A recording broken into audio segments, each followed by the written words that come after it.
কৃপণ। আমি ভিক্ষা করে ফিরতেছিলেম গ্রামের পথে পথে। তুমি তখন চলেছিলে তোমার স্বর্ণরথে। অপূর্ব এক স্বপ্ন সম লাগতেছিল চক্ষে মম। কি বিচিত্র শোভা তোমার, কি বিচিত্র সাজ। আমি মনে ভাবতেছিলেম এ কোন মহারাজ। আজি শুভক্ষণে রাত পোহালো, ভেবেছিলেম তবে আজ আমারে দাঁড়ে দাঁড়ে ফিরতে নাহি হবে। বাহির হতে নাহি হতে কাহারে দেখা পেলেম পথে। চলিতে রথ ধনধান্য ছড়াবে দুই ধারে।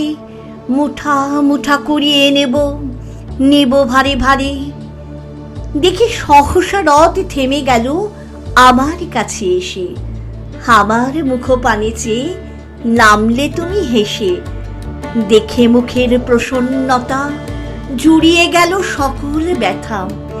হেন কালে কিসের লাগি তুমি অকস্মাৎ আমায় কিছু দাও গো বলে বাড়িয়ে দিলে হাত। মরি, কি কথা রাজাধিরাজ, আমায় দাও গো কিছু। শুনে ক্ষণকালের তরে রইনু মাথা নিচু।